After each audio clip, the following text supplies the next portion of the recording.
comienza la grabación para poder retomar un poquito el tema de la reunión del martes. Si alguno por ahí de pronto está un poco, este, o no se me escucha bien o algún inconveniente, me mandan un chat o eventualmente abren sus micrófonos para hacerme el comentario. Si no, avanzo un poquito yo y vamos a permitir unos minutos antes, vamos a terminar unos minutos antes porque yo tengo un compromiso fuera del estudio para las 21, con lo cual tengo que salir antes y en primer lugar y en segundo lugar, quiero permitir unos minutos previos también para ver si pudimos repasar un poquito el tema. Así que bueno, vayan guardando las preguntas, las consultas o me las van pasando por chat y leemos el chat eventualmente al final. Yo quería retomar un poquito el tema de los de antes de ayer, particularmente cuando quedamos un poquito ahí en el tema de la práctica profesional, de nuestra incumbencia, de nuestra intervención o de nuestra actuación, aunque a lo mejor por ahí es discutible o no, con respecto a la incumbencia total o parcial, nuestra en algunos temas que guardan vinculación a todo lo que tenga que ver con lo societario. Y cuando tiene que ver con todos los societarios, ya el otro día o el martes, antes de ayer, hablábamos sobre el ITER. Ustedes lo van a ver en el ITER eh, constitutivo, cómo se genera, qué se presenta, dónde se presenta. Los modelos descritos se pueden obtener. Uno puede tener un contrato social de una persona jurídica, una persona ideal, preestablecido, puede armar sobre esa base todas las particularidades que guarden vinculación con lo que uno se comprometió en esa reunión, que creo que también se mencionó, lo que menciona la profesora titular y los profesores cuando inician su desarrollo, mencionando que normalmente uno hace por lo menos un par de reuniones previas con sus potenciales clientes para definir aspectos específicos, especiales o importantes o relevantes de lo que va a ser el contrato social, que todo eso hace a que uno adopte una postura y lo tenga en cuenta al momento de tipear, arreglar, enmendar, copiar y pegar cualquiera de todas esas versiones que tengan que ver con el contrato y luego llevar adelante todo el proceso que lamentablemente estamos muy acostumbrados, los comerciantes, los empresarios están muy acostumbrados a encargárselo a un escribano o a un abogado que redacte el contrato social y que como tienen vinculaciones vayan a persona jurídica, hagan las presentaciones, antes eran todas presenciales, escritos de por medio, poderes de por medio o apoderamientos de por medio. Hoy en día por la vía de presentaciones electrónicas, por ahí mucho más fácil, tal vez no. Pero ¿a qué voy? A que son tareas que normalmente, por eso recién utilicé la expresión incumbencia, actuación, involucramiento, porque hemos dejado de hacer un montón de cosas y eso nos dejó en una situación donde otros colegas de otras profesiones, primos hermanos y algunos no tanto, terminaron haciendo el trabajo que nosotros dejamos de hacer.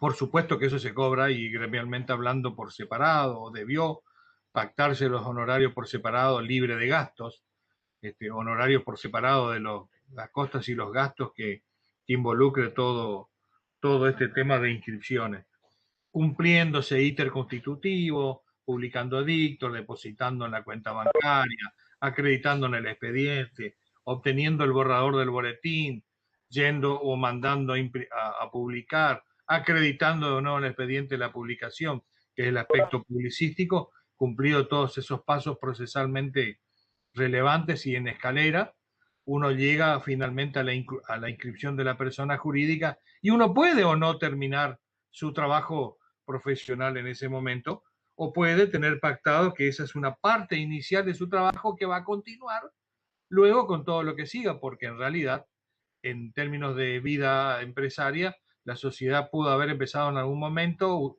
uno le terminó dando vida jurídicamente hablando, registralmente hablando, inscribiéndola en los organismos de aplicación, y luego habrá que hacerle todas las, si va a trabajar inmediatamente, se supone, las inscripciones impositivas ante el organismo tributario nacional, ante el organismo tributario provincial y eventualmente ante el organismo municipal que corresponda por la jurisdicción de donde se trate. Y eso también se puede cobrar aparte o no, depende cómo se pactó al momento inicial de la charla con sus clientes. Yo me encargo de todo, el estudio se encarga de todo, y esto va a costar tantos pesos, tanto de anticipo y tanto contra el trabajo terminado, por ejemplo. Tomar en cuenta las escalas o no que el Consejo proporciona para cuando estemos matriculados, de cuáles son los honorarios mínimos para cobrar para este tipo de gestiones y llevarlas adelante y hacerlas. Supongamos que todo esto fuera concluido en un relato circunstanciado y temporal en el tiempo, uno tiene que empezar a definir o a pergreñar la estrategia de lo que es el trabajo profesional continuado de asesoramiento mensual permanente con esta empresa, definiendo aspectos, si es que va a llevar contables, si es que va a llevar impositivos, si es que va a llevar laborales, porque todo eso a su vez lleva otra cascada de tareas inherentes a la especificidad de la que se refiera. Si me voy a encargar de la parte laboral, tendré que tomar todos los recaudos y los vamos a volver a ver, y lo dejo para ver, lo introduzco acá, pero lo dejo para ver en la bolilla que guarda vinculación con el aspecto laboral, o sea, lo vamos a ver en la bolilla número 4 de la actuación del contador público dentro del marco de lo que como referencia se suele decir la ley de contrato de trabajo. Pero para seguir un poco el orden de todo lo que es esta primer parte que tiene que ver con las sociedades comerciales, otro tipo de organizaciones, otro tipo societario, efecto societario y al final organizaciones sociales, y en particular de todo esto, que cada uno de todos estos conceptos o ítems o cosas que mencioné tienen su propia legislación, a lo que arribaba es que tenemos que ser virtuosos en la lectura para saber qué de todo eso nos involucra, nos compromete, nos faculta y nos obliga para poder seguir trabajando en forma continuada con alguien que vino al estudio y aparte de hacer un trabajo, se lo hace, se cobra y se termina, por ahí tener la factibilidad de mantener una relación mensual permanente, como dije recién. Se suele utilizar la expresión asesoramiento mensual permanente, porque a veces uno no tiene, o a veces sí, una posibilidad de identificar plenamente cada una de las tareas que lleva adelante, porque, y es muy habitual, y esto sucede, y es práctica profesional, los clientes, los empresarios, los industriales, los comerciantes, cualquiera, de los que estén del otro lado de nuestro estudio, entiende pagando para que o le haga los sueldos, o le haga la contabilidad, o le certifique los estados contables, o le haga las declaraciones juradas, o le registre, en algunos casos hasta la registración en los libros, cargando comprobantes de compras y de ventas para determinar IVA compra, IVA venta, imposición impositiva, base de determinación de los impuestos, responsabilidades que conllevan una tarea adicional que tranquilamente puede ser administrativa, pero muchas veces la terminamos absorbiendo profesionalmente nosotros los contadores, porque, y bueno, dentro del asesoramiento mensual usted se encarga de todo, contador o contadora, y terminamos cargando nosotros. Estos temas hay que verlo, analizarlo muy bien, hay que tener mucho cuidado en definir o delimitar. Por ahí la empresa tiene personal administrativo que trabaja par y paso o a la par nuestra como profesionales, y entonces nosotros como contadores relevamos datos resumidos, evaluados, resúmenes, hacemos un control cruzado, un control por auditoría selectiva de determinados tipos de actividades a los efectos de chequear que el 99,9, como dice el ISOFOR, de la información está ajustada a los estándares que nosotros como contadores sabemos que tenemos que tener. Y cuando decimos nosotros sabemos que tienen que tener, nos vemos obligados a repasar un montón de cosas. Y ya se van a dar cuenta que como contadores nos vamos a obligar a tener que saber un montón de cosas que vimos en otras asignaturas. Porque acá vamos a tener que mirar si los comprobantes de cargados de IVA compra reúne o no reúne los requisitos de la bendita y famosa RG 3415 de la AFIP en términos de normas de registración y facturación, si están bien facturados, si son correlativos, si están bien cargados. Y hoy en día hay atenuantes. Como atenuante, la AFIP nos proporciona un montón de datos como registrados, en base a una gran base de datos que la FIB está manejando hace mucho tiempo, ya que hablé de la parte impositiva, porque en nuestra materia, en lo impositivo no nos vamos a meter, pero tenemos que reconocer todo lo aprendido en ese tema y cuando lleguemos a sindicaturas societarias se van a dar cuenta cuán importante es, que lo van a ver también con nosotros. Decía que uno tiene que de última terminar comprendiendo o entendiendo que muchas cosas que vimos antes las tenemos que salvar o cubrir en este momento. No podemos evitar el día de mañana, si tenemos responsabilidad de control, haber permitido, con las responsabilidades que eso conlleva, haberse cargado un comprobante trucho o inequívoco. Y decía lo de los atenuantes y agravantes, porque como atenuante puede ser que la FIP le va pasando a uno todos los comprobantes que recoge del entrecruzamiento de contribuyentes, entonces si alguien declaró una venta, a nosotros ya nos va a figurar como compra, y nosotros cuando compramos algo a la otra persona le va a figurar como venta, y así va entrecruzado entre contribuyentes para arriba y para abajo.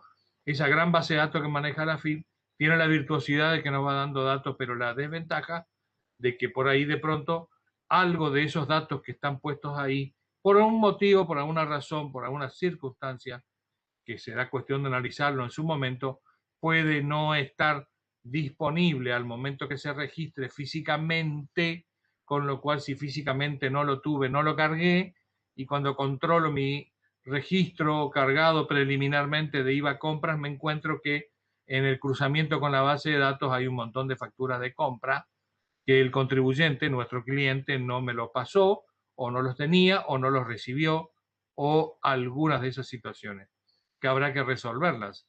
Y lo mismo nos puede pasar con los sistemas de venta, porque si bien es cierto, hoy en día gran parte de los contribuyentes están involucrados en un régimen de emisión y de registración, que son dos etapas distintas para los impuestos, en forma electrónica, muchas veces las situaciones de la conectividad como la que podamos tener nosotros en clases o en los benditos cortes de luz, que también los tenemos, pueden hacer que un comercio o un servicio, una empresa de servicio o una industria, en determinado momento no esté en condiciones de emitir comprobantes electrónicos, con lo cual esta técnica hábilmente permitido, reglamentariamente autorizado, que uno tenga un talonario de emisión manual, aunque después uno también se vea obligado a la registración manual para luego conjugar con los que están emitidos y registrados en forma automática electrónicamente y se pueda determinar preventivamente la base impositiva. Fíjese cuántas cosas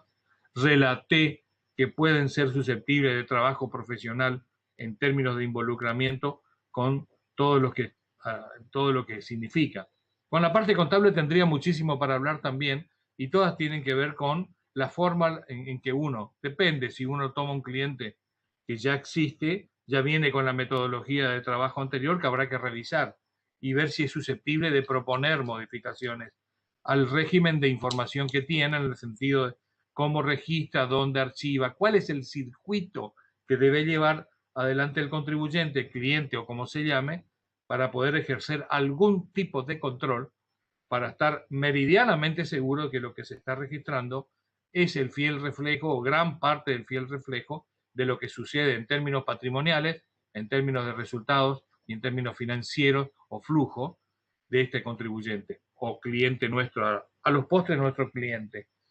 Pero esto que dije es para cuando ya está formado. Si uno nuevo, habrá que repasar conceptos de circuito, que también lo estudiamos en la facultad, para proponer cuál sería el circuito más adecuado para el manejo de la información. Y todo esto tiene que ver con la sapiencia, con la idea, con el repaso, con el control que pudimos haber hecho nosotros en todas las materias que vimos.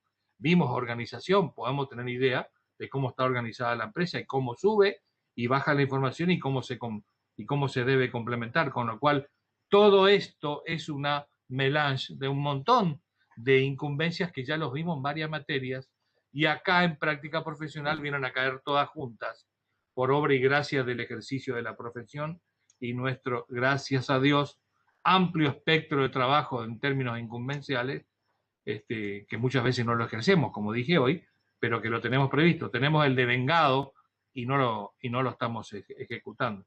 Tenemos la carga pública devengada y no la ejecutamos. Entonces, por ahí de pronto, en términos impositivos, en términos contables, y bueno, como estamos en tema societario, para no eludir el bulto que corresponde, en términos societarios también tenemos que asesorar. Lo importante nosotros cuando llegamos a este momento en términos de asesoramiento es saber cuáles son los libros, en resumen, cuáles son los libros obligatoriamente a los cuales el contribuyente, a la sazón, nuestro cliente, está obligado a llevar. Y acuérdense que hay libros legales, o hay libros, perdón, obligatorios, legales o estatutarios y contables. Todo el mundo sabe que los libros contables que no se pueden dejar de llevar son el libro diario y el libro inventario y balance. Hoy día ambos libros se pueden llevar en forma electrónica, mejor dicho, el libro diario se lo puede llevar absolutamente en forma electrónica, en términos de registración, en términos de exhibición, incluso el día de mañana, con todas las formalidades que reemplazan el artículo 61 del viejo código, que tiene que ver con la formalidad, y el libro inventario y balance generalmente se recurre a la transcripción de los estados contables y su inventario a los libros que hasta hace muy poco se los lleva en forma manual, o sea, los libros se rubrican, están totalmente en blanco y se los va integrando a medida que van transcurriendo los ejercicios. Pero esta práctica, que también tiene que ver con el aspecto registral y con el aspecto de la incumbencia, y que guarda mucha vinculación con la responsabilidad, porque el día de mañana un informe de auditoría, entre uno de los puntos sobre los cuales se expide, y no es materia de esta cátedra, pero sí es materia de incumbencia, con lo cual, en términos de conocimiento, puedo quedarme callado, pero no puedo ignorar su existencia. Uno tiene que hablar sobre si la registración contable de los estados contables que uno está auditando surgen de registros llevados de conformidad a las normas legales y reglamentarias. Caray, ¿cómo es el tema de saber cómo se llevan? Es teniendo en cuenta lo que acabo de mencionar, que todo esto esté pasado a los libros que previamente rubricados, ¿sí? ¿Alguien me habló? Que previamente rubricados hacen de la prueba, que también es un tema que tenemos que tener en cuenta, porque en algún momento de nuestra materia nos vamos a meter en nuestro desarrollo, nosotros como contadores, en temas de actuación judicial. Y cuando nos involucramos en la actuación judicial, tarde o temprano vamos a terminar cayendo en los aspectos periciales. Y en los aspectos periciales tendremos que relevar documentación y tendremos que saber qué tipo de documentación vamos a relevar, con lo cual es importante, una vez más lo digo, tener presente esa situación. ¿Alguien me está haciendo una consulta? ¿O está todo en orden? ¿Están allí? Estamos, profe. Sí, profe. ¿Están? Sí, ¿Escuchan profe, le bien? estamos Sí. escuchando. Sí, sí, se escucha bien. Bueno, si los aburro, Sí, pueden interrumpirme. profe, perfecto. Bueno, gracias. Decía que en realidad todos estos temas que lo estoy vinculando en forma anecdótica tienen que ver con el ejercicio. Sin querer queriendo hablé del valor probatorio de los libros, que también los vamos a ver en la bolilla que tenga que ver con la actuación, con la actuación del contador público en la justicia. O sea, allá por la unidad 6 vamos a volver con un montón de estos temas. Pero bueno, requieren que uno le pegue una muy buena y en algunos casos con algún grado importante de profundidad a la relectura. La contadora Marisa tiene preparado material de cátedra que está muy lindo, que creo que la puso, si no entendí mal, lo puso a disposición de ustedes, así que ustedes pueden, desde ese punto de vista, empezar a leer, a marcar conceptos que pueden no entenderse, ir generando una suerte de preguntas, un preguntero de dudas, consultas, para chequearlo. Acá lo importante es que se comprenda, que se entienda, que se adhiera las ideas en términos prácticos a lo que va a ser el ejercicio, no escindir el conocimiento teórico de la ejercitación práctica, escindir en todo el sentido literal de la palabra, ¿no? Que no se escinda el conocimiento del ejercicio, de la teoría leída a la práctica. Entonces, resumiendo, tenemos que saber cuáles son los libros llevados, en la contabilidad, como dije, eso, y en las societarios, para terminar con el tema bendito de la vinculación con las sociedades, son para una persona jurídica de sociedades por acciones, ustedes tienen que de una o de otra manera tener un registro de las acciones. El libro de registro de acciones es uno de los libros que se suele llevar para los casos en que haya que llevar acciones escriturales, o sea, las que se inscriben, se asientan, se anotan, se identifican quiénes son los accionistas, cuántas acciones tienen, de qué valor y cuánto representa el capital de cada uno de ellos, que es el registro. Otro libro que normalmente se lleva, que es el registro de asistencia a asambleas, y es el que refleja el pase a este libro con registro de asistencia previa, quiénes son los que asisten a cada uno de los actos en que, y ahora vamos a enganchar un poquitito con el tema de las asambleas y los tipos de asamblea, a las asambleas registrándolos y firmando al lado, a la derecha, en el cuaderno, en el libro que debe estar rubricado previamente, obviamente, por la autoridad de Contralor. Estos libros se rubrican normalmente inmediatamente después de haber obtenido, antes no se puede, obtenido la inscripción registral. Acuérdense que la inscripción registral, el tomo, número, folio, donde está inscrito esta persona jurídica o ideal, es un poco el documento, el DNI de esta empresa. Sin ese documento no puede hacer ninguna vinculación. Quiere decir que después de inscripta esta sociedad, estoy hablando inscripta en el Registro Público de Comercio, o en las inspectorías, o en la IGJ o IPGJ, depende de qué jurisdicción estemos hablando, nacional o provincial, o CABA y provincias, o provincia del Chaco en particular, que tiene una situación sui generis que la comentamos el martes, involucramiento de dos ex organismos de origen muy distinto, sumados ahora en un administrativo, con facultades o condiciones administrativas. A lo que iba es que de una o de otra manera tenemos que terminar comprendiendo que hay ciertos libros que son de cumplimiento obligatorio. Y finalmente, y esto es para todos, porque digo para todos, porque hasta ahora mencioné dos condiciones, las sociedades por acciones registran acciones, en cambio las sociedades híbridas o las sociedades de personas, cuando me refiero a sociedades híbridas, me estoy refiriendo a las sociedades típicamente denominadas sociedades de responsabilidad limitada, o sea, SRL. Las sociedades de responsabilidad limitada no tienen accionistas, tienen socios, con lo cual no tienen acciones. El capital no se divide en acciones, sino en cuotas partes. Son socios cuotapartistas, con lo cual al no haber acciones no se registran. Y al no registrarse no hace falta llevar un registro de acciones para cuando no hay acciones. O sea, el libro de registro de acciones y el de registro de asistencia a asamblea ordinaria y extraordinaria en una sociedad que no sea por acciones no son necesarios. No hace falta comprar el libro, ponerlo al gasto al cliente y demostrarle nuestra ignorancia supina de lo que tuvimos que haber visto en práctica profesional cuando nos estábamos recibiendo. Ahora, sí tenemos que llevarle un libro de actas. Mínimamente un libro de actas de reunión de socios es un libro que obviamente también previamente rubricado es aquel donde se van a pasar o transcribir todas las decisiones sociales.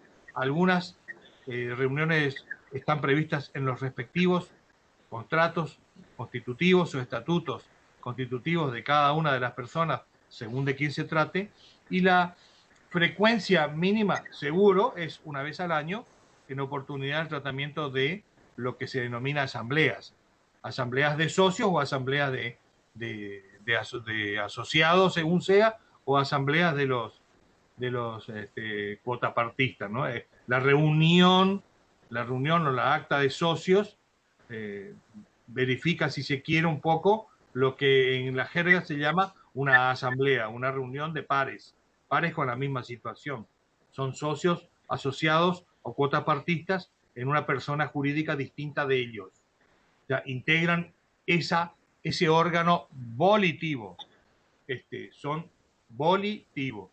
Son accionistas, son asociados, son cuotapartistas de una persona jurídica distinta de ellos, para dejarlo extendido en una suerte de definición algo conceptual.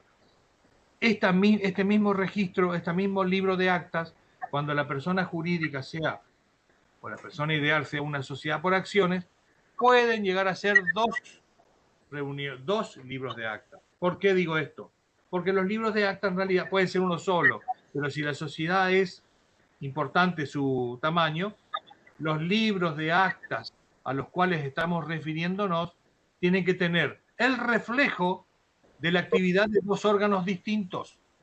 ¿Y por qué son dos órganos distintos? Porque el órgano volitivo en su actividad va a generar reuniones de asamblea y eso va a pasarse al libro de actas de asambleas generales, cualesquiera sea el título, ordinarias u extraordinarias.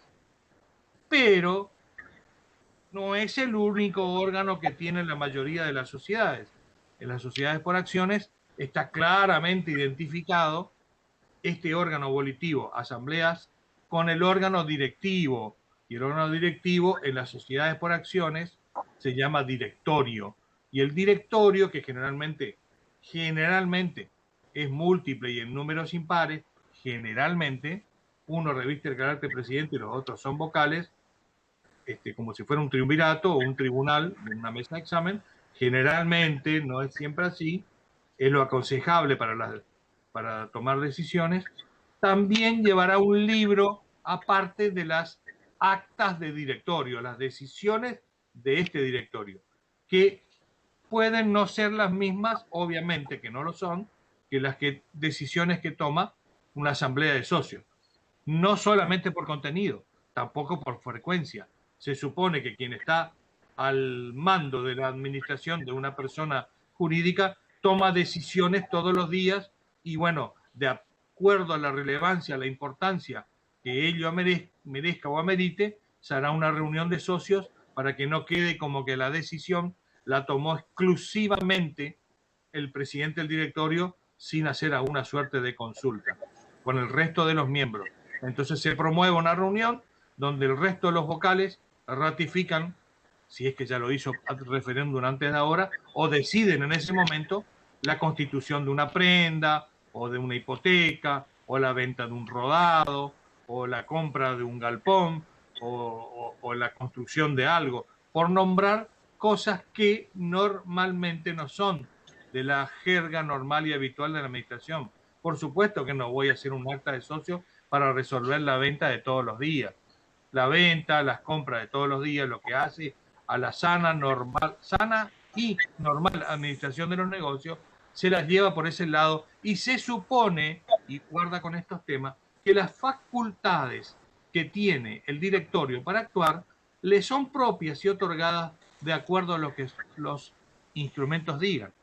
Y en este sentido quiero que vayan pensando un poco bastante más amplio de sus propias ideas, porque cuando uno opera o trabaja en representación de una persona distinta de uno, o sea, no lo hace per se, lo hago en un carácter invocado, soy o presidente del directorio, o socio o gerente de una empresa, o síndico, cualquiera que fuere, de acuerdo al órgano al que se refiera, nunca estoy actuando por mí, sino en representación de, con lo cual hay que analizar lo que se denomina si tenés facultades para hacer los actos que estás haciendo. Y en ese sentido, siempre es importante que tengamos muy presente para decirle a nuestros clientes que toda vez que ponga firma, no se olvide de poner el sellito abajo, que la firma que lo está poniendo es en su carácter de cualquiera de todos los ejemplos que mencioné, porque uno está limitando la responsabilidad a los actos que en esa persona jurídica se le están permitidos y no son a título personal. Y ya que hablo a título personal, también estoy diciendo, para que toda las cabecitas de ustedes vayan pensando, en una prenda o en un contrato de obligación cualquiera, una firma puesto con el sello obliga por la persona jurídica o ideal por la cual fue puesta. Pero si al lado se vuelve a firmar y no tuviera el sello, esas obligaciones son asumidas por el carácter de fiador liso y principal pagador se convierte en codeudor de la persona jurídica. Quiere decir que entonces, colega, no olvidarse de hacerle poner el sellito al cliente. Y las mismas prerrogativas las hago a términos de responsabilidad profesional para con ustedes el día de mañana. Su firmita solita los obliga civil y penalmente a título personal con todos sus bienes. Con el sellito, responsabilidad es profesional, independientemente que también, si la metida de pata es muy grosa, tengamos que responder con todos los bienes. Pero por lo pronto, para el asesoramiento para los clientes, la forma en que se acrediten las condiciones en los instrumentos tiene que tener este grado de recaudo. Y todo esto lo van a volver a ver conmigo, seguramente, cuando veamos las verificaciones de crédito en los concursos. Este y otros tantos temas son los que normalmente se analizan muy, muy desmenuzadamente en los procesos de verificación de crédito cuando aparecen situaciones donde se pretende cobrarle a alguien por haber puesto una firma y faltaba el sello y entonces voy por la persona física, por la persona humana, como dice el código ahora, y no voy por la persona principalmente obligada, que era la persona jurídica que estaba en concurso. Por ejemplo, vieron que no es tan fácil todo, todo amerita razonamiento, todo amerita, obliga y pretende ser un repaso de cosas, la vinculación de los temas, el ayornamiento de temas que ya lo vimos antes, puesto ahora. Entonces, fíjense que cuando estamos hablando de práctica profesional tendremos que resolver, depende cómo esté organizada esta persona ideal o jurídica que lo estamos asesorando, que cuántos libros le vamos a decir, si van a ser dos, va a ser uno solo, se puede integrar si la persona jurídica, perdón, es chiquita en un solo mismo libro de actas, van todas las del directorio y en algún momento va a aparecer la de asamblea, que si es ordinaria es una y si es extraordinaria será una nueva, y si no, aparecerá, volverán a aparecer las actas de directorio. Acuérdense que el directorio tiene un mandato y en función de ese mandato ejecuta, normalmente los miembros del directorio no son accionistas, no son dueños. Existe también algunas personas que son más chicas, adoptan un formato de personas, de sociedades por acciones, y son los dueños y a su vez integran el directorio, con lo cual, aparte de ser accionistas, son directores de la empresa. Todos estos casos se pueden dar, con los cuales hay que, así como el socio puede ser socio gerente, y después están todos los otros socios en una persona jurídica híbrida de la SRL, me refiero, que uno reviste el carácter de gerente y los demás no, con lo cual la obligación de la administración están en cabeza del socio gerente. Las obligaciones de la administración en las sociedades anónimas con directorio en la cabeza del presidente del directorio. Y todo el régimen de... Todos esos son libros societarios, si se quiere legales, pero societarios. Todos estos libros hay que rubricar inmediatamente después que tengamos las inscripciones registrales de la persona. Todos esos libros llevados en legal forma sirven o se pueden aportar con un valor probatorio en términos de juicio, o sea, cuando haya litis, que son importantes que lo tengamos presente. Lo mismo que estoy diciendo, o las mismas prerrogativas que estoy adoptando respecto al criterio de los libros societarios o contables para las pericias o para los juicios, también los tienen los libros laborales y los vamos a ver en la bolilla que tenga que ver con la bolilla que tenga que ver con la actuación del contador en el marco de la ley de contratos de trabajo y compañía. No me quiero dejar de mencionar, y en algún lugar la profesora lo dejó sentado. En Buenos Aires se intentó derogar un formato de sociedades nuevas que para el resto del país, del interior del país, anduvo muy bien, con algún comentario, con alguna justificación de que en realidad el formato de esta persona jurídica, por su facilidad para constituirla y por la forma en que podía operar, era una fuente o una probable fuente generadora de usinas trucha en términos impositivos. Me estoy refiriendo a las benditas SAS, Sociedades por Acciones Simplificadas, no obstante lo cual debo reconocer, y lo he puesto en el chat, tenemos los profesores un grupal y también tenemos un Facebook, yo lo he publicado, de que el formato de Sociedades por Acciones Simplificadas, SAS, fue el formato al cual más gente recurrió durante el año 2020 por lejos, y se constituyeron más de 7.000 y pico de sociedades por acciones simplificadas en el medio de la pandemia, con lo cual no debe ser tampoco tan así como decía Nissen, que fue el inspector general de Justicia Nación, que intentó por todos los medios de hacer desaparecer una figura que, a juicio de quien habla, es una de las figuras que mejor por rapidez, por simplicidad y por un montón de otras razones, adecua al volumen de operaciones y al tipo, la tipología, la envergadura, el tamaño y la forma de trabajar de la mayoría de las pymes, comercios, industrias de gran parte del interior del país, sin analizar a lo mejor grandes concentraciones, donde puede ser que las SAS sean muy chicas y haya que constituir otro tipo de sociedades.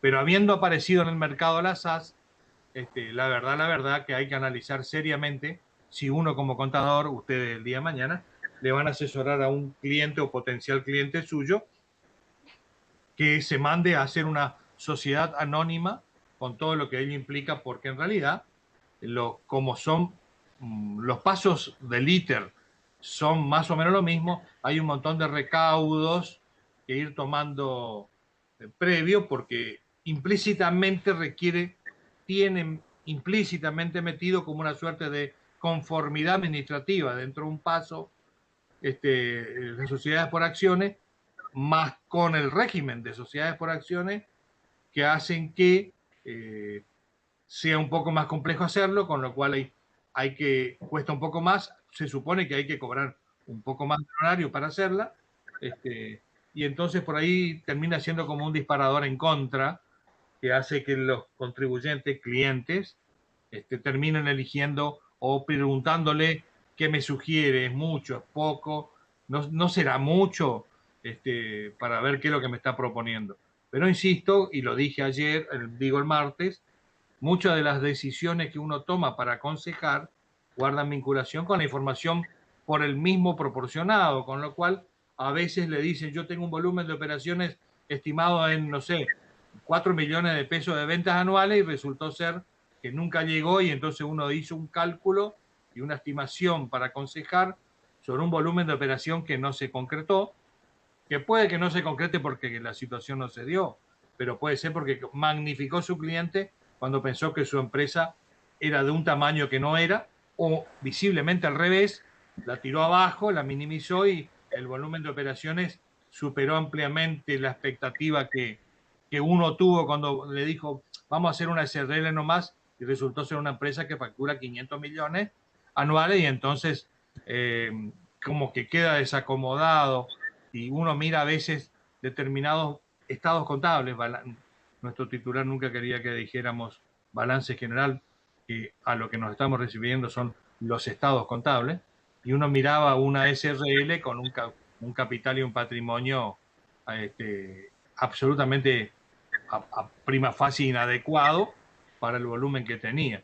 Con lo cual, es más, hoy en día para las grandes empresas se piensa en otro tipo de agrupamiento o reorganización empresaria que va más allá, por encima de las sociedades por acciones. Estoy hablando de los holding, de los consorcios empresarios, etcétera. O sea, para quienes tenemos que asesorar, ustedes lo tendrán que hacer el día de mañana, existen o están existiendo o aparecen un montón de herramientas nuevas. Los fideicomisos tampoco hay que dejar de pensar, aunque tengan una vida acotada en 30 años, se puede dejar previsto que al instituto del fideicomisario final, que es lo que queda luego de la liquidación del fideicomiso, se constituya una nueva persona jurídica con el fideicomisario, con los bienes fideicomitidos del fideicomisario, y se vuelve a constituir, con lo cual ustedes lo tiran 30 años más. Y bueno, yo creo que con 60 años de asesoramiento, medio que ya estamos, ¿no? Podríamos retirarnos y dejemos a las sucesivas y venideras promociones de contadores que sigan asesorando, tal vez con otras herramientas en el futuro, pero lo que hay es eso, hay que trabajar sobre eso, hay que profundizar eso, y hay que ir pensando siempre un poquito más adelante. Para cerrar un poquitito el tema y hablar de los actos que tienen que ver con los que también nos puede involucrar, para después pasar a un temita puntual o dejar sentado un temita puntual, por lo menos para hoy martes que se va yendo la semana, tiene que ver con las asambleas. Acuérdense que las asambleas del acto, donde es la expresión más genuina de la voluntad de los órganos volitivos. Con lo cual, pero como es un órgano volitivo que no tiene por actividad administrativa la de todos los días, hay que hacer respecto de él qué cosa. Hay que convocarlo. Por eso aparecen las convocatorias. Cuando uno no está en el trabajo del día a día, como puede ser el directorio, a la asamblea hay que convocarla. A la asamblea hay que convocarla y a la asamblea cuando se la convoque hay que saber cómo convocarla, cuándo se reúne el quórum, cómo armo el orden del día, en qué momento lo tengo que poner, quién convoca a la asamblea. En realidad todo esto está en la ley. Yo no quisiera ponerme a recitar como le dije en la clase del martes, pero sí sugiero que agarren la ley general de sociedades en la parte pertinente y le peguen una leída, o le pegan una leída porque la profesora Marisa se tomó el trabajo también, si se quiere, de tipear un poco el tema de los artículos de la ley, para saber, o para tener idea, o para refrescar conceptos que lo debieron haber visto en derecho comercial empresario, creo yo, si no estoy confundido. Antes era privado 1, privado 2 y privado 3, ahora tienen todos nombres distintos, denota mi edad, pero es así. Yo a lo que iba es que uno tiene que saber mínimamente que uno tiene que hacerlo reunir y convocar a los accionistas en una sociedad, por ejemplo, por acciones, al menos una vez al año para constituir o para armar o para concretar lo que se denomina Asamblea General Ordinaria. La ordinaria es la que se hace sí o sí todos los años, que es una Asamblea General, porque las otras son especiales y tan fuera del marco de lo que estoy hablando, se lo hace especialmente para eso, y las otras son extraordinarias. Generalmente el contenido de la ordinaria y la extraordinaria son más o menos lo mismo, y la excepcionalidad sería para algún caso muy puntual que, por ejemplo, para el aumento de capital, cuando se supera un cierto valor, que en este caso es el quíntuplo, no se olviden que los aumentos de capital hay que hacerlos aprobar por asamblea. La asamblea es soberana, es la que tiene que ratificar todo y cada uno de los actos. Por eso normalmente se trabaja sobre una suerte de memoria hecha por el directorio, que después la asamblea lo ratifica o lo rectifica, se amplía, se discute o no, y una vez que esté aprobado es cosa juzgada, como en la justicia. Una vez que esté verificado el crédito, es cosa juzgada. Para concursos se van a acordar de los conceptos. Y cuando supera este quíntuplo el aumento de capital, el carácter de esa reunión ya no puede ser ordinaria, deberá ser extraordinaria. Bueno, saber que una ordinaria que contiene, una extraordinaria que contiene, cuáles son las especiales, cuándo tengo quórum, en qué casos puedo convocar en la primera vez porque requiere un quórum, y si necesito resolver cómo hago la convocatoria en primer orden, en segundo orden, con qué plazo entre medio para poder lograr que si no vinieron todos los asociados o socios o accionistas en la primer convocatoria, dentro de cuánto tiempo u horas yo puedo convocar con los asistentes que estén y adoptar decisiones que no sean impugnables o recurribles por quienes pueden sentirse menoscabados en su derecho por no estar presente en el momento que se decida cosas que después el día de mañana sean sujetas a discusión. Yo no estuve, yo no participé, no sabía que se iba a vender el inmueble y se arma un verdadero desastre.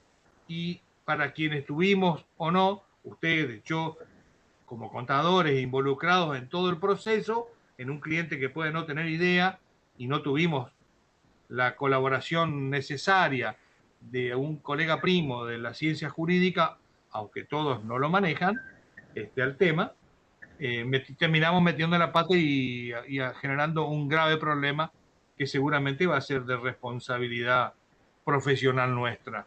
Con lo cual, insisto, requiere que uno vaya leyendo la ley, pero también hay muchas cosas que se pueden resolver en una charla como esta, donde uno, si ya leyó, puede empezar a comentar cosas, y yo leí tal cosa y no lo entendí, cómo se interpreta. Por eso requiere la lectura previa, por eso yo insisto sobre los temas. El programa creo que está disponible, es ir mirando, no quedarse únicamente con lo que esté en la filmina o con lo que los profesores decimos, ir y leer y venirse con un preguntero de cosas para poder ir entre todos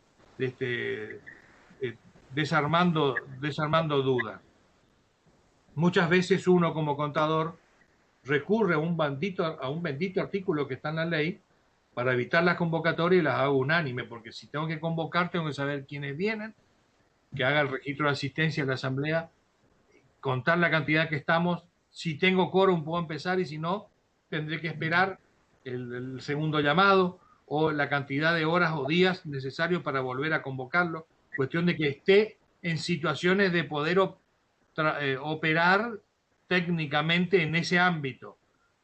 Pero cuando uno tiene cierta vinculación amistosa o cercanía con gran parte de los socios o con todos, si no son muchos en la sociedad, pensando siempre en la mayoría de los casos que se suelen dar en las jurisdicciones donde trabajamos casi todos nosotros, Chaco, Corrientes, Formosa, Misiones, uno recurre al 239 al final de la ley, no importa el artículo, lo van a leer, al final quiere decir infine para el latín, donde uno recurre a la figura de la asamblea unánime.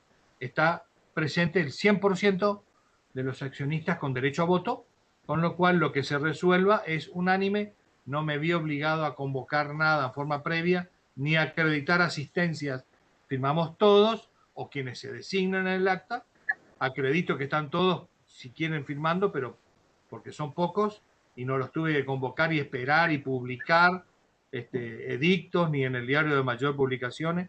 Esta facilidad del tipo de formato de sociedad elegida y por ende sugerida hace que se agilice, se minimice el trabajo nuestro profesional con todos estos temas.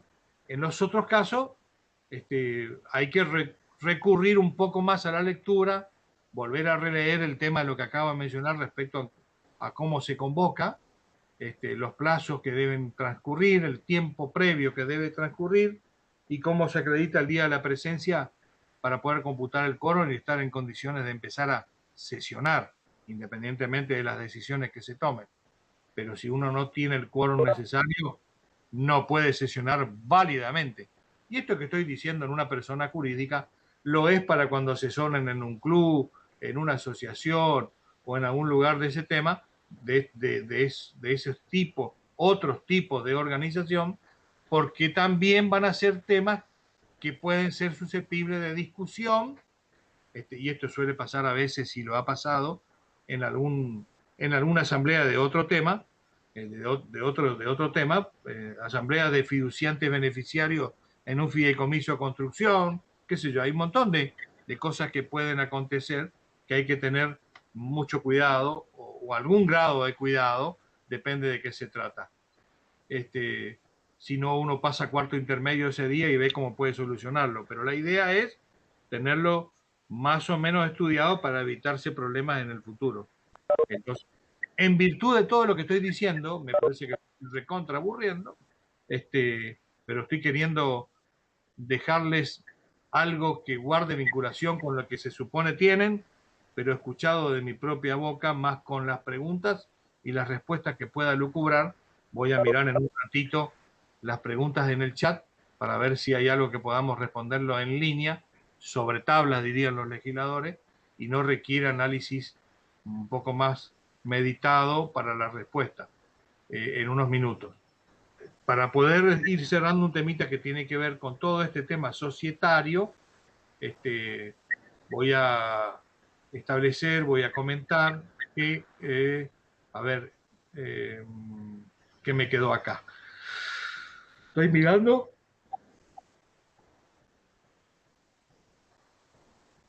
Nos podemos ver involucrados el día de mañana a sociedades, pero son mínimos los casos porque ha pasado un tiempo. Ustedes saben que el Código Civil y Comercial nuevo entró en vigencia el 1 de agosto del año 2015, con lo cual ya han pasado 5 años. Cuando se puso en vigencia el nuevo Código Civil y Comercial del año 2015, hubo un montón de cosas que subsanar, porque ya estaban hechas, hubo sociedades, como las sociedades de hecho, que dejaron de ser tales, y a otros tipos de societarios, que hubo que darles un tratamiento excepcional para ver cómo quedaban dentro del marco normativo de la nueva legislación.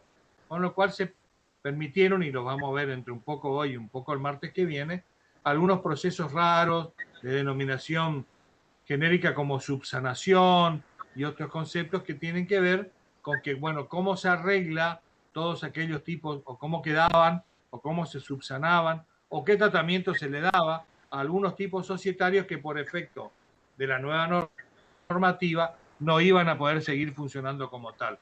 Sucede que en la forma práctica, esto empezó en el 2015, entre el 2016, el 17, el 18, se fueron acomodando gran parte, 19, se fueron acomodando gran parte de todas estas, y todos estos procesos de subsanación, en términos profesionalmente hablando, se fueron haciendo a medida que fueron apareciendo los casos. Puede haber puntualmente muy pocos casos de sociedades que han transcurrido todo este tiempo y no se han visto obligados a iniciar un proceso de subsanación. Con lo cual, ponernos a definir con mucha profundidad en qué consiste una subsanación puede quedar para el anecdotario, porque en realidad no lo vamos a hacer más. Podemos, en todo caso, saber que el procedimiento de una modificación de forma y bien de fondo que fue respecto al ordenamiento que antes estaba separado entre el Código de Comercio y el Código Civil en un solo ordenamiento integrado cambiando figuras, implicó algunos procedimientos excepcionales que permitían la regularización,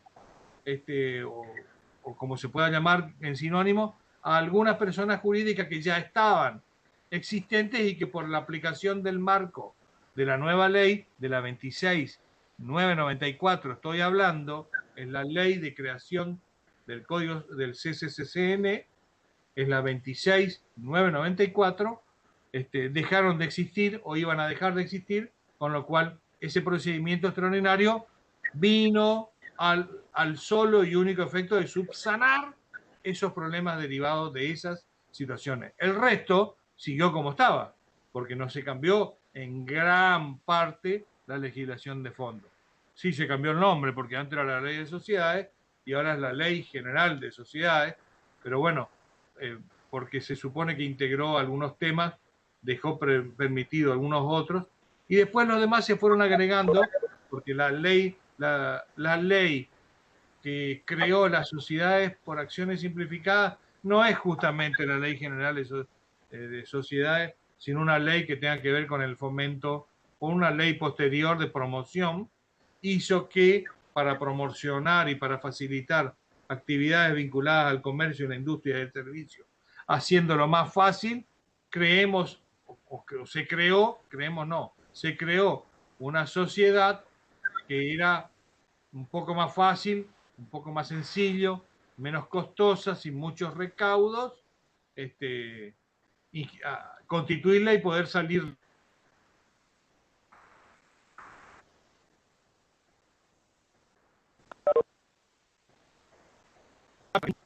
Yo tengo por costumbre siempre comentarle a mis alumnos que hay que tener muchísimo cuidado con el ejercicio del comercio, la industria o el servicio a título personal. Cuando uno involucra bienes, bienes, recursos materiales, recursos humanos, y tiene un negocio importante, un comercio, una industria importante de un volumen importante de ventas, con una cantidad de empleados importante, siempre está latente, y esto es importante que como contadores lo sepamos, siempre está latente el problema de las litis que tengamos, de los juicios planteados que tengamos el día de mañana, que no solamente son laborales, los pueden ser de carácter civil y comercial, alguna mercadería no entregada, algún problema serio que tengamos que hiciera que no pudiéramos cumplir, se nos incendió el galpón, se nos quemó mercadería, tuvimos problemas por un accidente importante, se nos murió un obrero, o tenemos una actividad donde la sindicalización del gremio del sector está encarnizada con uno, y entonces termina generando muchísimos roces. Y uno como contador está en el medio porque en realidad está asesorando al empresario, y el empresario empieza a hacer preguntas de cuál es la mejor manera de sobrellevar todos estos temas. Y muchas veces lo que uno asesora en cualesquiera de todos estos ámbitos va bien, y en otras veces no tan bien, como diría el conductor televisivo. No está bien, pero no está tan mal. No está bien, pero no está tan mal. Entonces por ahí pasa Guido Casca, ¿no? Sí.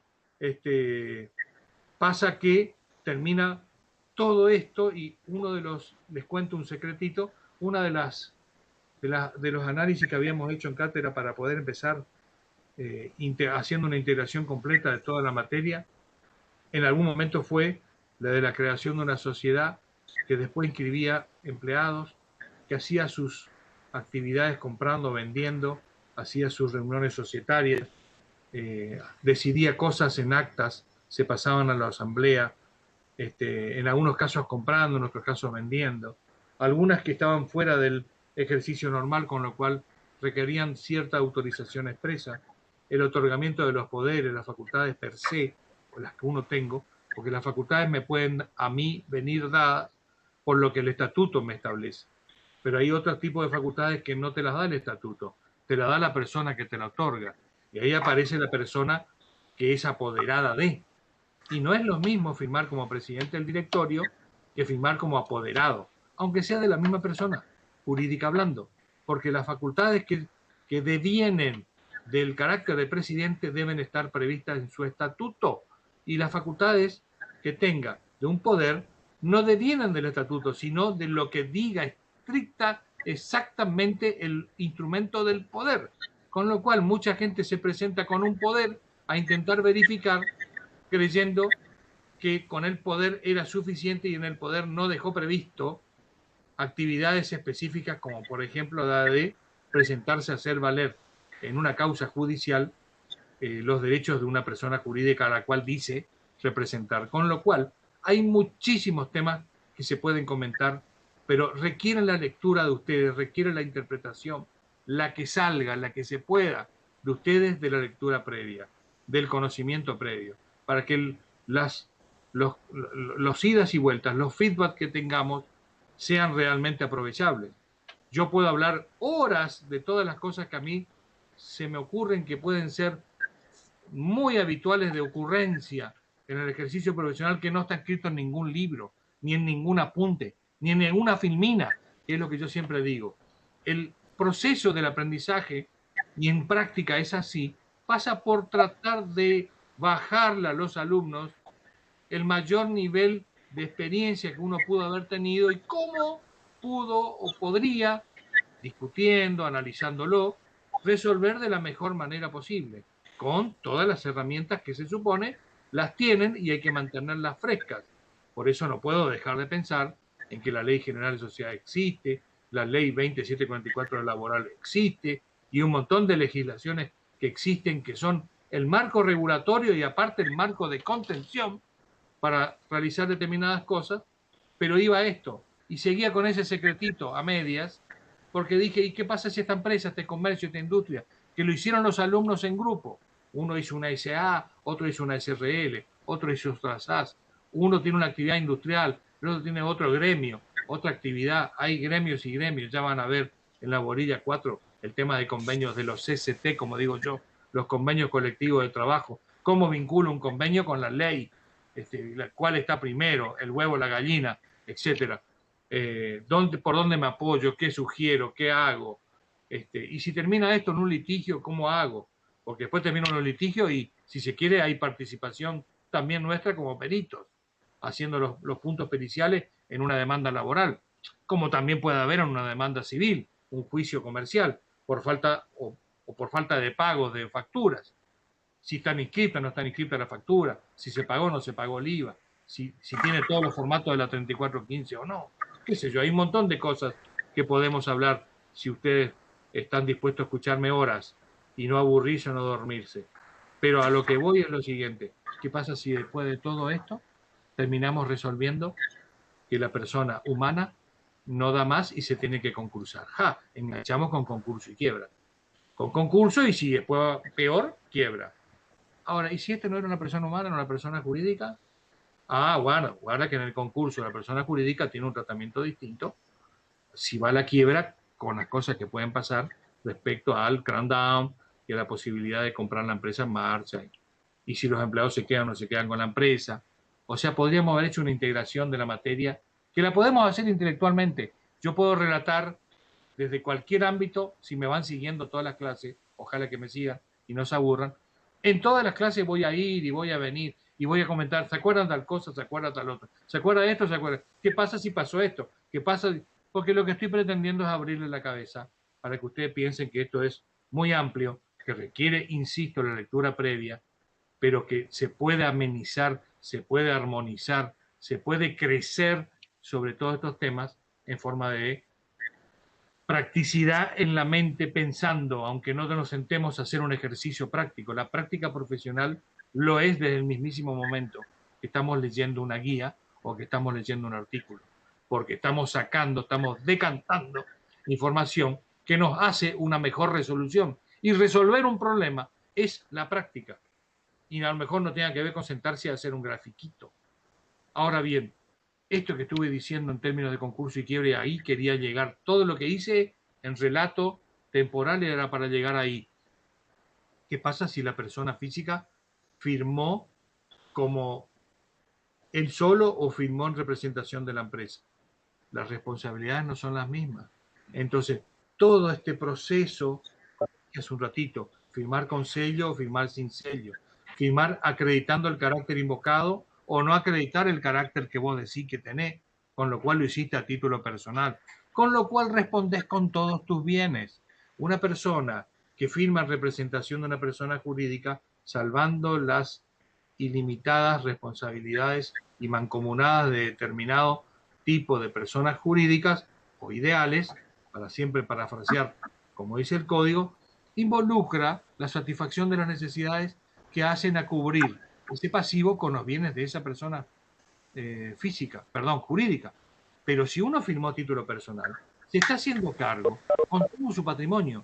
Y a lo mejor el comerciante, nuestro cliente, y nosotros no lo asesoramos convenientemente, tiene su galpón, su comercio, la camioneta, la chata para vender, pero a su vez tiene su auto, tiene su lancha, tiene su casa en El Paso o en Colonia Benítez, que no tiene nada que ver con la explotación comercial.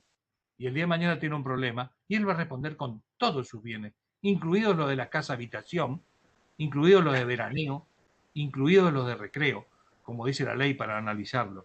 Viviendas destinadas a casa habitación, viviendas destinadas a recreo o veraneo, el vehículo afectado al comercio y el vehículo que no está afectado al comercio, que sobre el cual eventualmente pudo haber pagado bienes personales y no impuesto a las ganancias porque no estaba afectado y no deducía nada.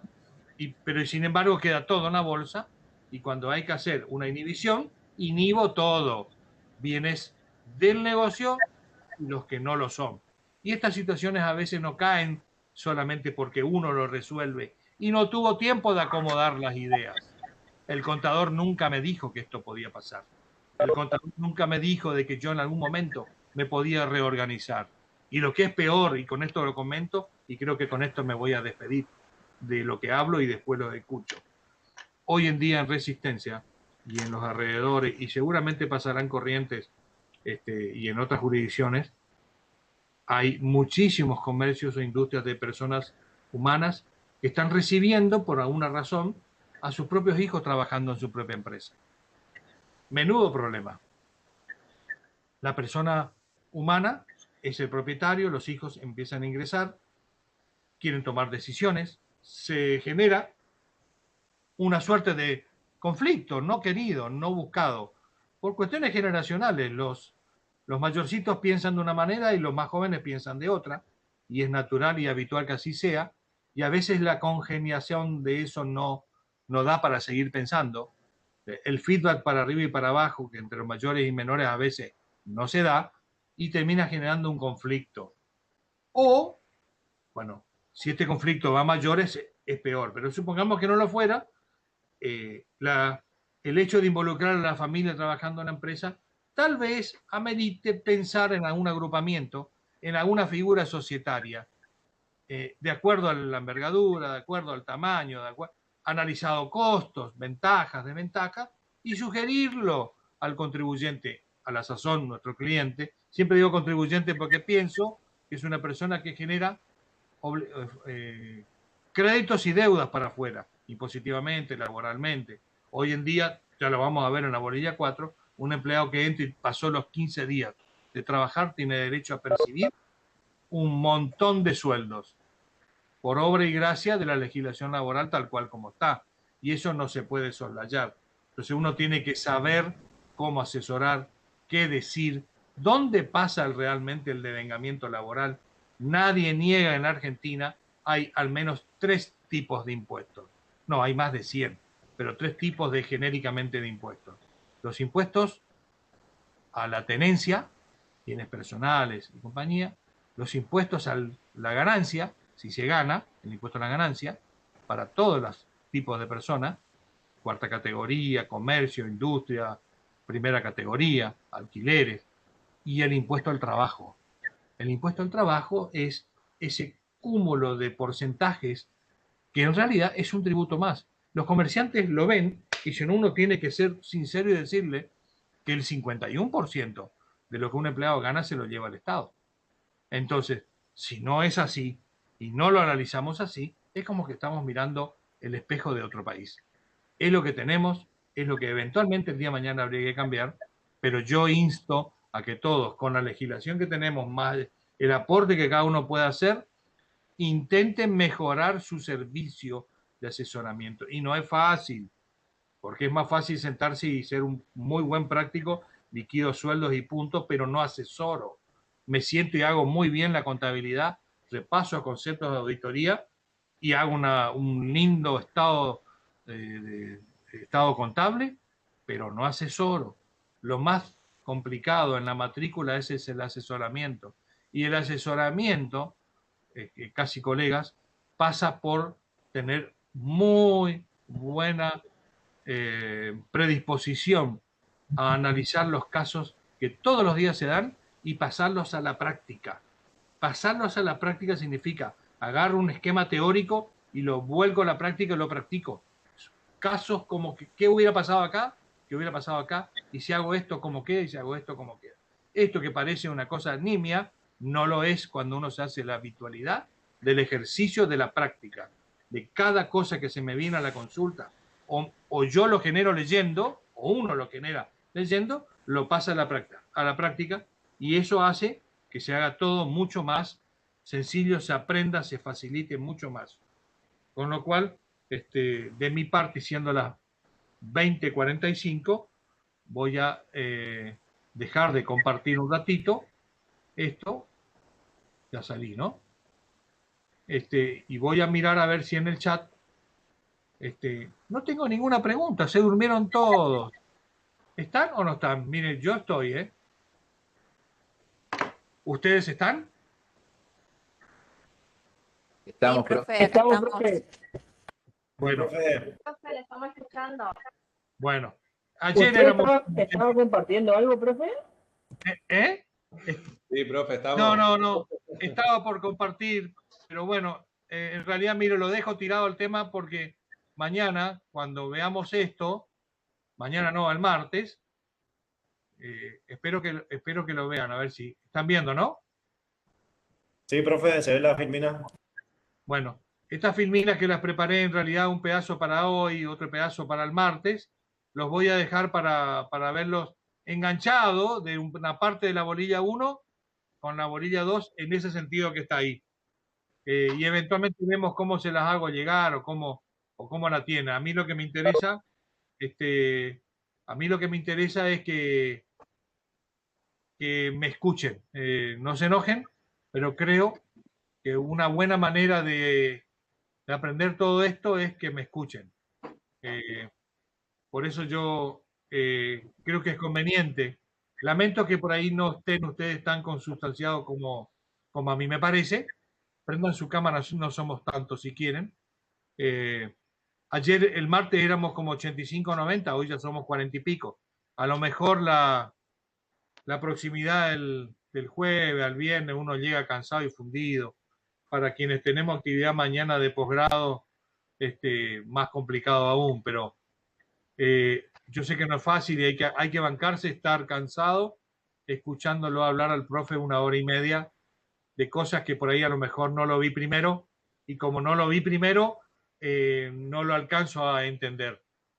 Yo les vuelvo a pedir encarecidamente que tengan la gentileza, háganse la gentileza, ayúdenme a mí a que yo cuando diga las cosas ustedes vayan captando algún grado lo que estoy diciendo, porque lo que a mí no me interesa, lo dije en la clase del martes, venir acá y recitar lo que dice la ley. Para eso los dejo a ustedes, lo leen cuando tengan ganas, fin de semana, el día que quieran. Acá lo que me interesa a mí es, che, todo lo que estamos leyendo de una ley que es jurídica, ¿en qué nos beneficia a nosotros los contadores? Pues no estamos analizando como abogados. Si este curso hubiera sido para abogados, tal vez mi impronta no hubiera sido esta.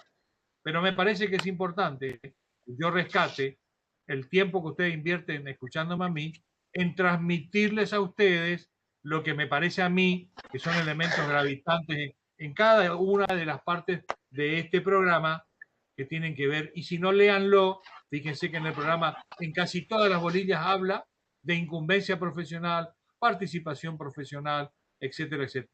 Esos son los puntitos que deben detonar las ideas en cada uno de los contenidos. A eso apunto. Yo les pido, por favor, que en la medida que puedan, lean el material que lo sube Marisa. Marisa le encanta subir material y me parece estupendo, pero si no están las leyes y si no estamos nosotros. O sea, yo me pongo a disposición todos los martes y todos los jueves para sobrellevar todas las consultas y las dudas que por cualquier motivo alguno la tenga. Incluido, yo estoy trabajando en tal lado y me pasó esto. ¿Se puede comentarlo? Pues es comentable socialmente. ¿Aporta a la confusión o a la ayuda? Seguramente que sí, porque esto es práctica. Quien está haciendo algún trabajo, está trabajando y a buen tiempo y en buena hora y tiene dudas de algo que puede vincular con esto, lo debe traer a este foro y acá lo podemos hablar con todo gusto. Si no tienen más nada que comentarme, podemos vernos si les parece bien, porque el link que le pasé es permanente. Todos los martes y todos los jueves con el mismo link, yo voy a estar acá. Ustedes no sé. Nos vemos el martes a las 19:30. ¿Les parece bien? Nos vemos y vamos a estar, profe. No, profe. Bueno, Muchas gracias, profe. buenas tardes, buen fin de semana y nos vemos el martes. Nos vemos el martes, profe. Chao, hasta luego. Chao, chao. Hasta luego, profe.